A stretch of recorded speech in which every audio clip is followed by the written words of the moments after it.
You're listening to the Just Go Bike podcast. We're all about the culture of bicycling just for the fun of it. Your host, Kathy Murphy from the Morphology Podcast and Andrea Parrott from Parrott Talk are joined by a wide variety of guests each week that delve into the social side of cycling.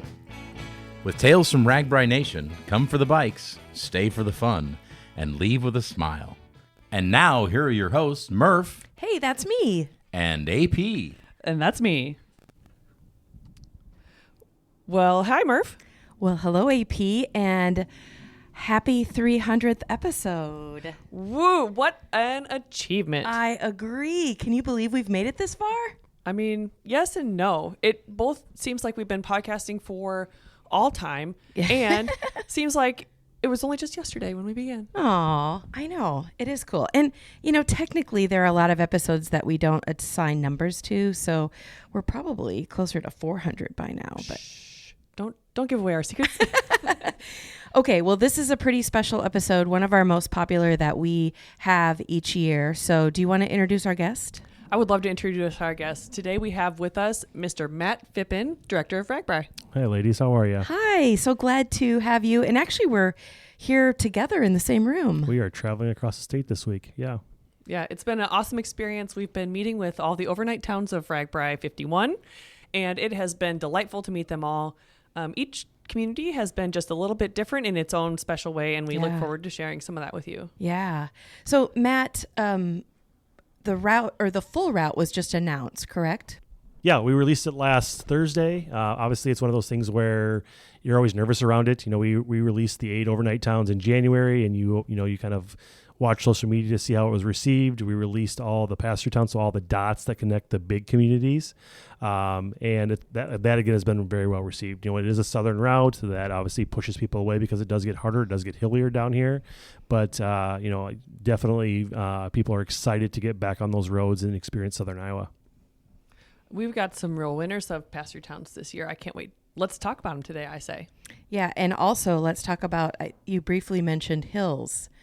And this is the hilliest RAGBRAI ever. It is. And when we talked, months ago, that wasn't by plan. It was something that, we found out afterwards when we were kind of looking at how does our route stack up against, other routes. And, Ann obviously came to me and said, hey, this is the hilliest route. And I was like, there's no way. But when you look at it, it truly is. You guys have been on the road, through Mount Pleasant today, but a lot of rollers, a lot of easy riding up and down. There are some steady climbs, but for the most part, it's you can roll across the state of Iowa. Yeah, I think this route really has a little something for everyone. It has short days, it has long days, it has the difficult climbs, it has days with a lot of towns. I feel like, it's got just a wide variety of routes and days, and from being in the back of the truck all week, it has hills.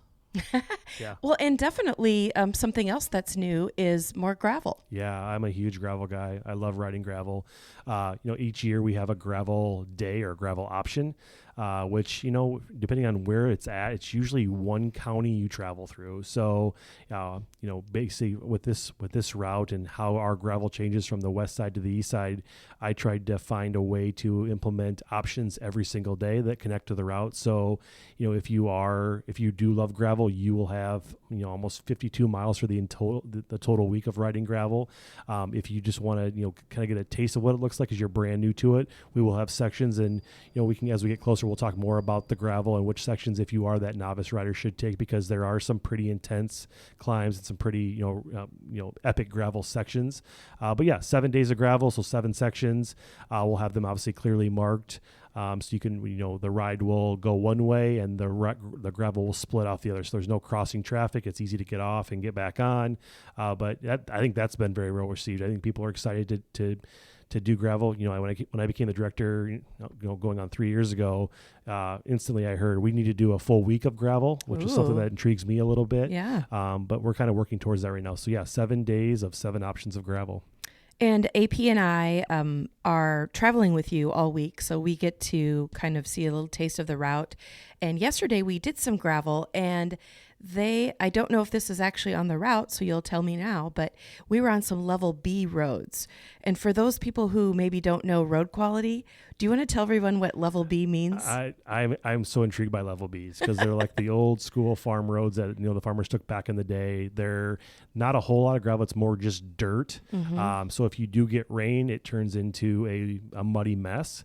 The good news is we have sections that we can spill out before, so that team that morning will assess the gravel at that point, and if it's just too sloppy or there is going to be issues, we'll just turn riders on a different gravel road. Oh, nice. Pray for no rain that day because, like you guys can attest to this. That patch we went to was this huge climb and just drops, and like if you're going fast, your stomach kind of falls out a little bit. But it's truly a whole other section of Iowa that even some Iowans have never experienced because they don't get out there. But yeah, unfortunately, if it does get sloppy that morning or that day, we'll have to close that section. But it's a really cool. There's a spot where it's like 8.5% incline, and it's pretty awesome to ride it.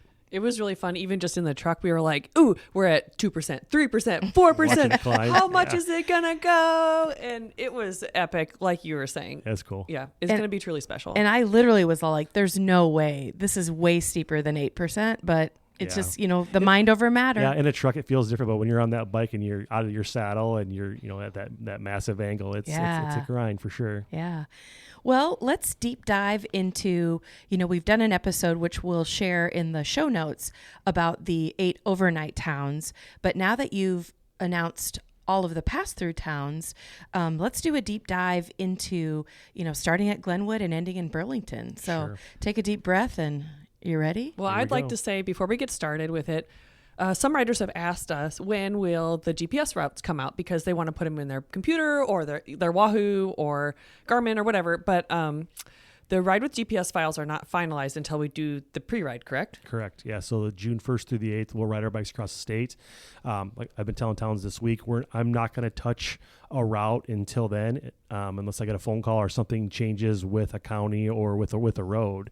And really the only thing that would change is, a construction project that is supposed to be done because of weather changes it and it's now going to cause problems, or, a bridge is out now because of an issue, or, in a town, a water main breaks on a main street and that has changed. So, we've given you the kind of the high level looking down on what the big roads are. You guys got that last week.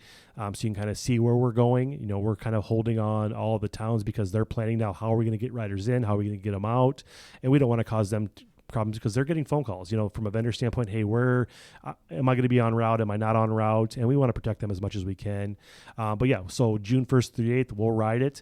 We will submit a report to the counties and to the DOT of things that we see in our lead vehicle that they either missed, from the project standpoint, or just something that we see that may cause a problem with cyclists.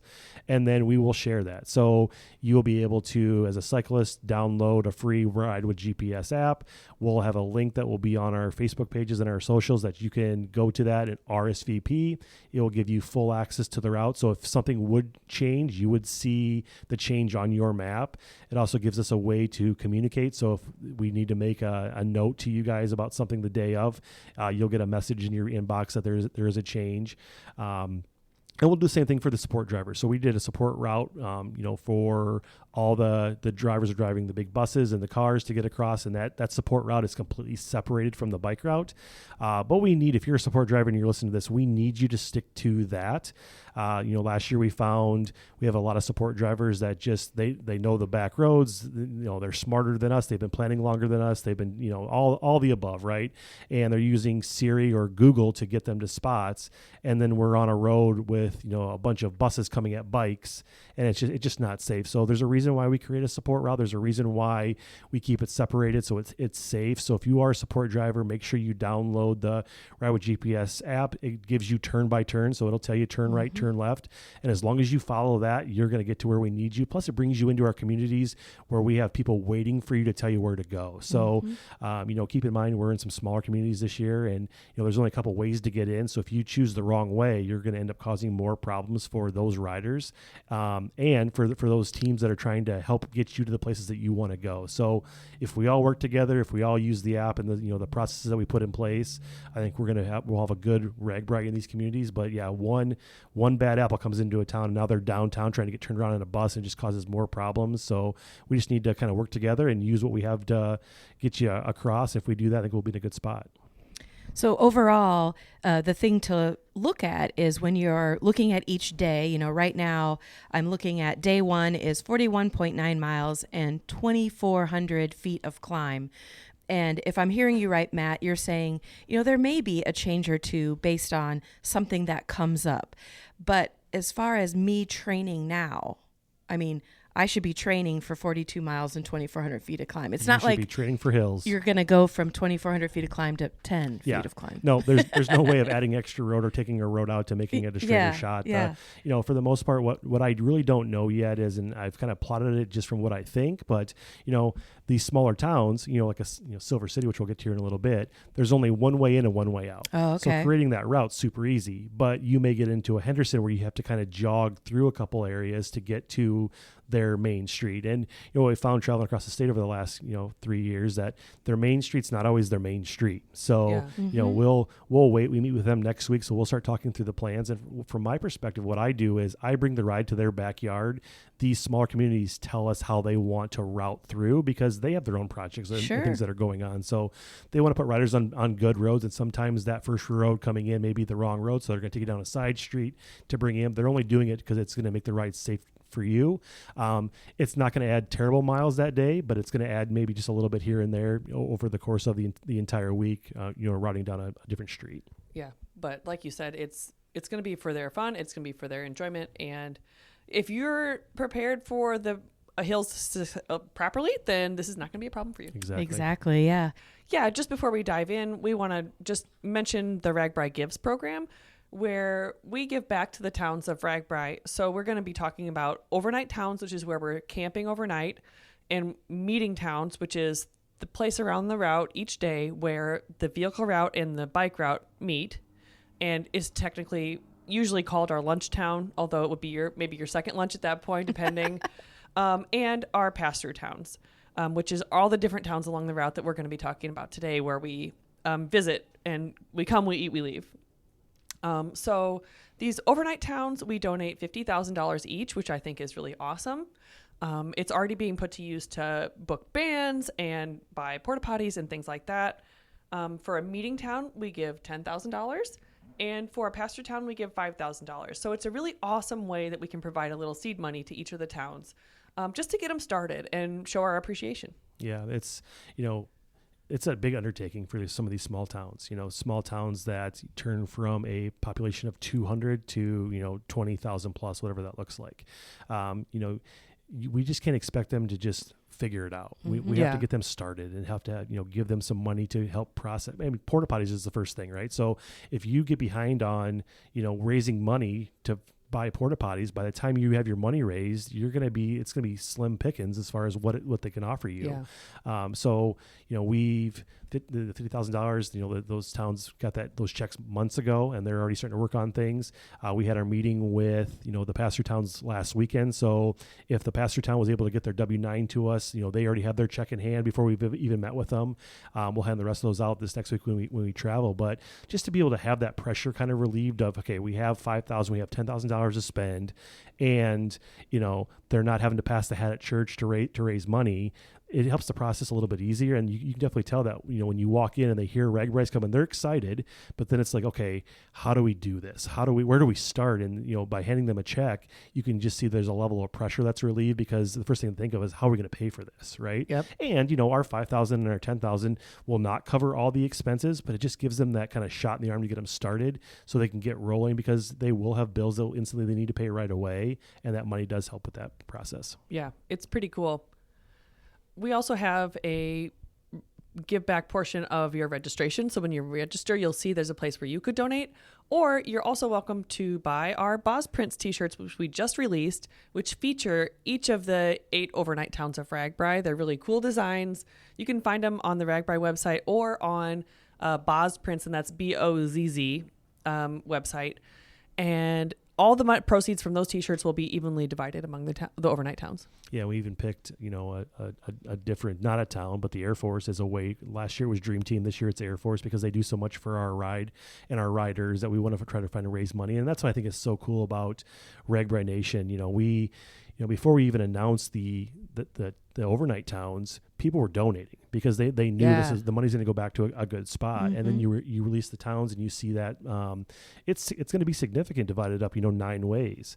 It's something that Ann and this team has started last year, and we partnered with GoFundMe, and it's been a fun way to work with them. But it's just a great way to see truly how impactful RAGBRAI Nation can be when they punch their ticket and they give back more. And then at the end of the day, we can stand on the stage and say, hey, here's a specific set of money that's going to go back to an organization that was raised by the riders for the community. So it's pretty cool. Yeah, I hope the Air Force team does not have to pay for a single tire that they replaced this year. So fantastic. Yeah. All right, well, you ready to dive in to the towns? Let's do it. Day 1 is Glenwood to Red Oak. Correct. And I think I mentioned this a few minutes ago, but 41.9 miles, 2,435 feet of climb. So, Matt, take it away. Not a terrible day, right? Compared to last year, it's a lot shorter day. The elevation's a lot shorter too. So we want to be able to give a nice warm up to the riders to get rolling. Obviously Glenwood is not on the river, so they'll bring the river to you. So people have been questioning, like, how do we do this? They bring troughs in, you can dip there.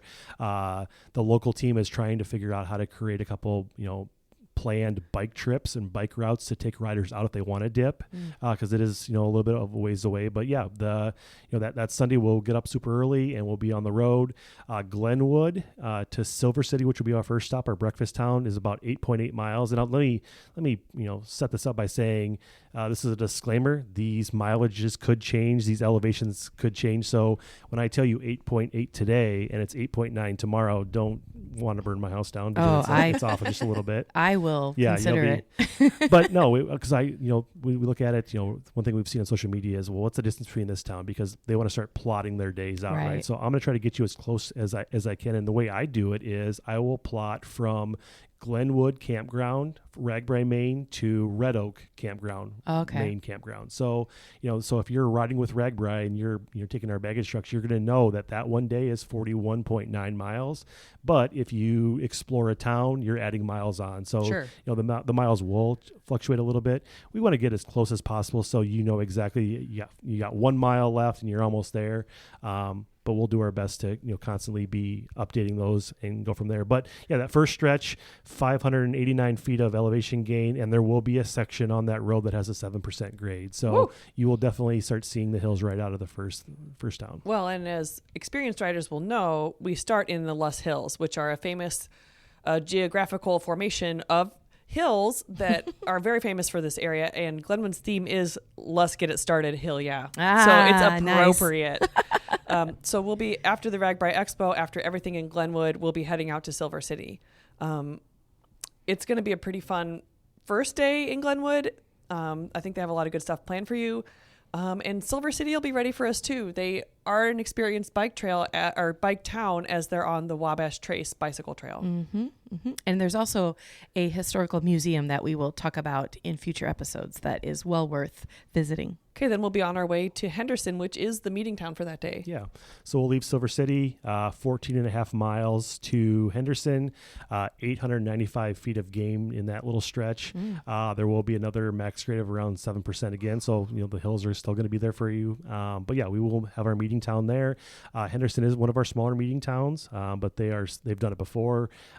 They're super excited, and they have a team that's a bunch of veterans that are coming back to do it again. Oh, that's so cool. The last time we visited Henderson was 2009. Oh, so wow. I rode into Henderson the last time as a civilian, oh, believe it or nice. Not. So yeah, so it'll be fun to be back. Awesome. We'll leave Henderson, roughly about 9 miles into Emerson. The overall elevation gain is a little bit lower. It's almost 500 feet of gain, and the max grade is around 5%. So a little bit of an easier stretch there. But yeah, so as we leave Henderson, there will be a section. There's only so many ways to get into Henderson, get out of Henderson. And especially when you use one of those ways to bring buses in, that would cause some problems. So as we leave town, there is a small, I'll say it again, small section of gravel Do not lose your minds to get riders out. So we'll, that's the one way we leave town. There'll be a little tiny small section of gravel. I don't see a whole lot of support vehicles the first 2 days trying to pick riders up. I mean, it's a pretty easy day. So if you are getting picked up by your SAG or your support teams on these first 2 days, clearly you're telling me you haven't trained for RAGBRAI, so that's not a good thing. So, but no, we have a spot where we bring the riders in on a paved road, and we will use a small section of gravel to get out. But like I said, if it is a small section, it's not terrible. There's 2 major lanes where you can ride on basically a hard packed surface, but it's what the town uses to get in and get out. And we drove the route this week, and you can basically see the end of the gravel section from the start of the gravel section. Yes, It's super cool. nothing but a thing. Right. Yeah. Right. All right, so then on to Emerson, which was really cool because we saw the solar eclipse there. We did. Oh, that's Yeah, right. stopped We at the park and did. we viewed the eclipse. Yeah. Another 22 years we'll see it again. But Yeah. So they had a very nice park, and they also have a Freedom Rock in Emerson. Yeah, so we will leave Emerson and head into Red Oak. So this day we have 2 pasture towns with a meeting town, so it's just a smaller day, being a little over 41 miles.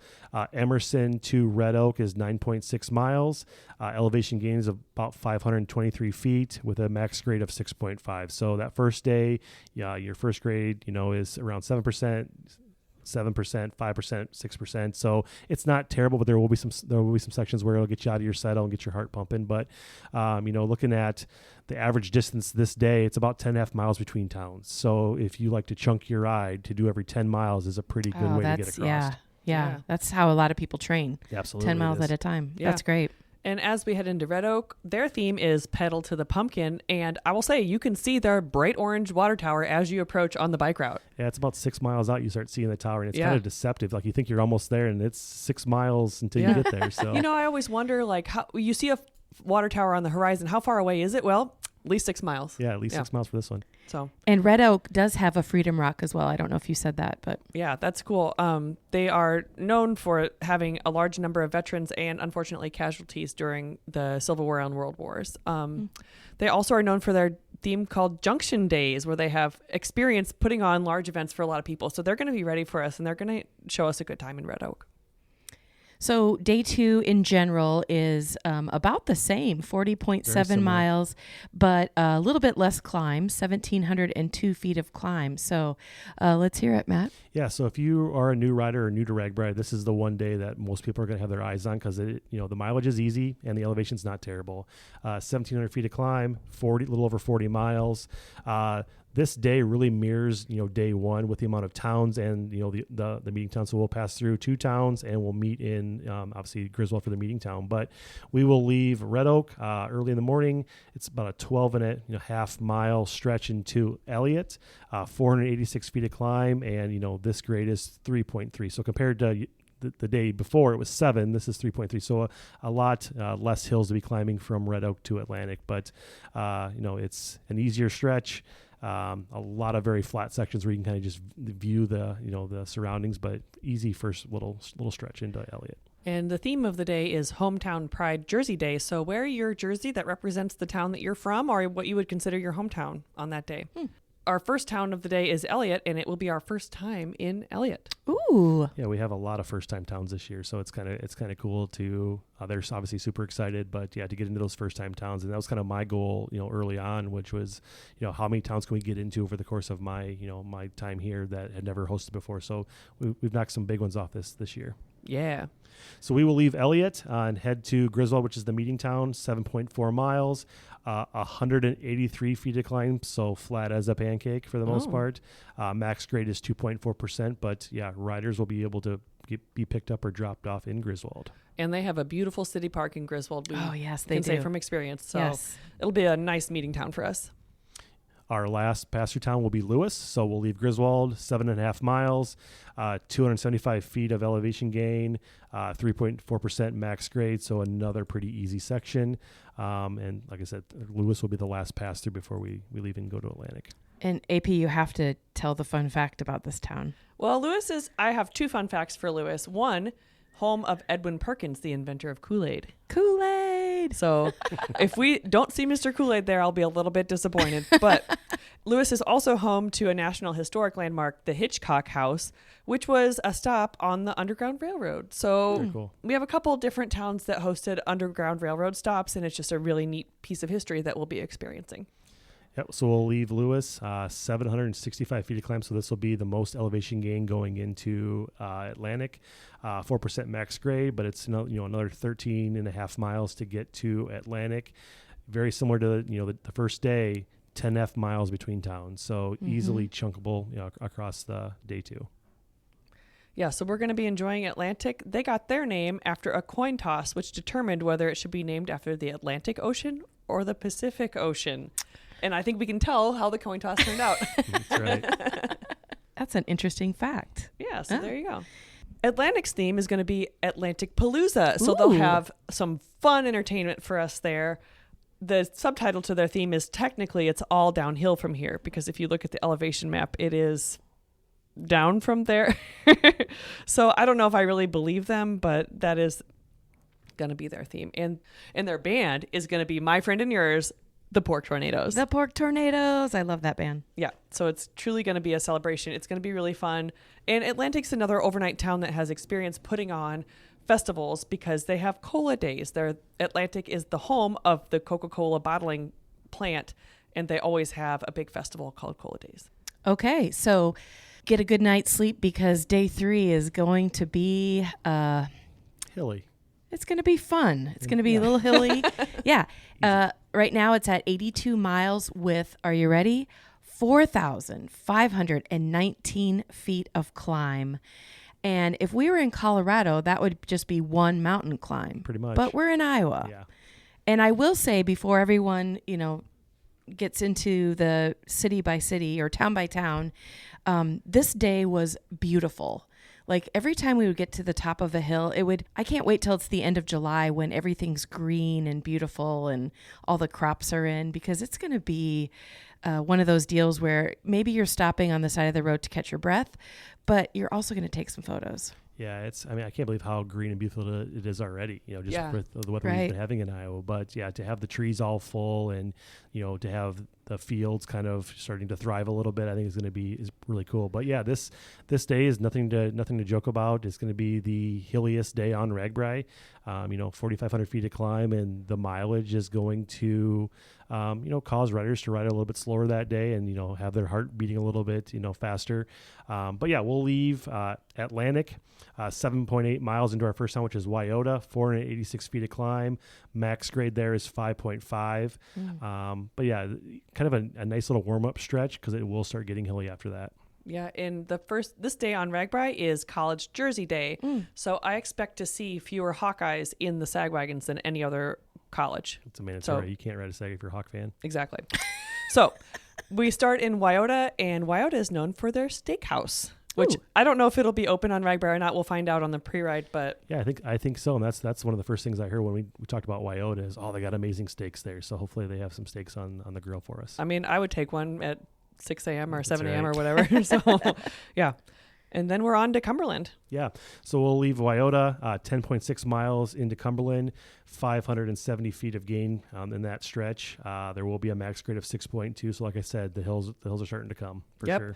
Cumberland, this will be our first time there, and they're known for their outstanding volunteer fire department. Oh, well, we all know you're a fan. I'm a fan. I'm going to get in some photo ops in Cumberland. I hope. Yep, we'll leave Cumberland, 6.8 mile stretch into Messina, 427 feet to climb. Max grade is 4.8, so a nice little, under 10 mile stretch to get you going. So you'll feel like you just got off your bike and now you're getting back on. So looking forward to that next little stretch. And Messina is another first time pass-through town, so that'll be fun to stop somewhere new. And their motto is the home of friendly people, so they're perfect for us. Oh, yep. Awesome. Leaving Messina, 11.3 miles into Fontenelle, 676 feet to climb. Max grade is at 5% again, so we're hovering right into that little 5 to 7%, grade across the first 3 stretches. But a nice little easy 11 miles.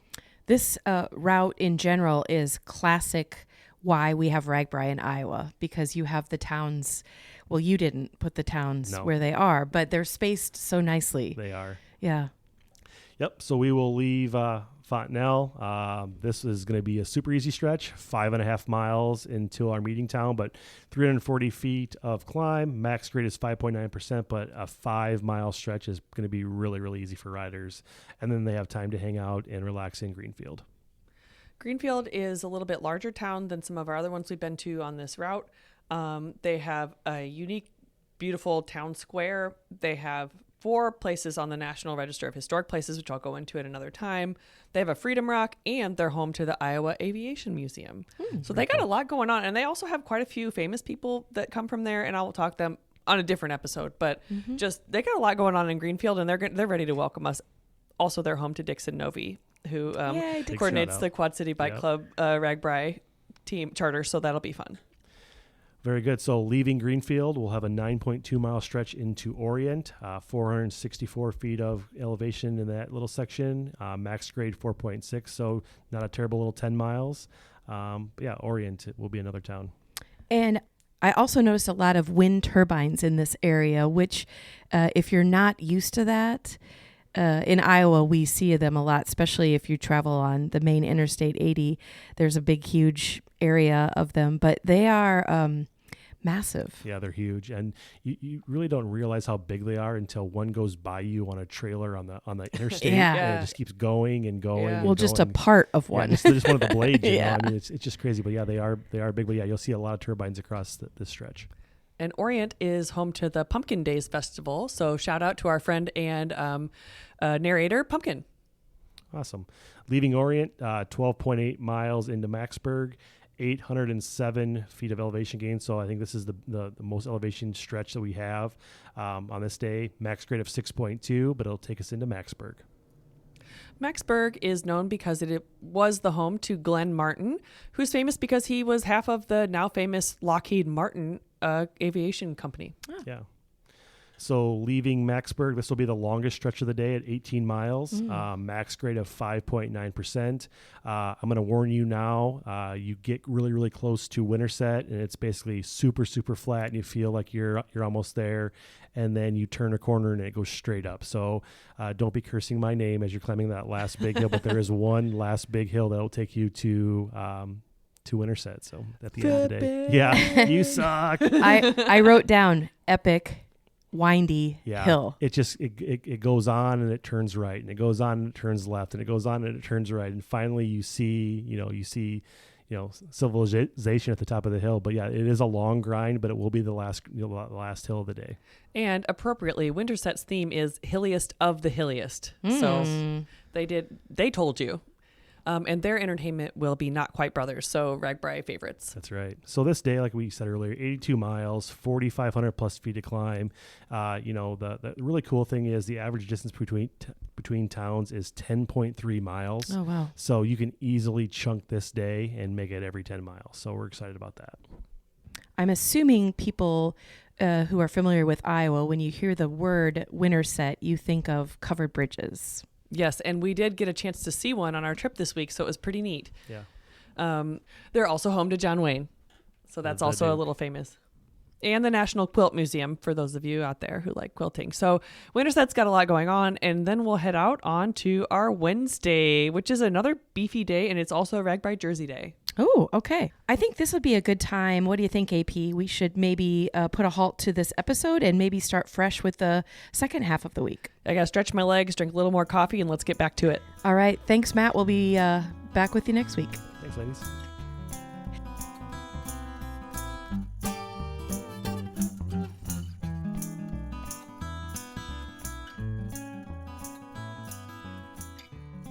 Thanks for tuning in to the Just Go Bike podcast. Murph and AP will be back next week. In the meantime, check us out on YouTube, Instagram, Facebook, and X, formerly known as Twitter. And if you would like to contact Murph and AP with a comment about the podcast, or maybe you have a topic in mind, email them at justgobikepodcast@gmail.com. Don't forget to rate, review, and subscribe to this podcast, especially if you're a fan. Until next time, just go bike!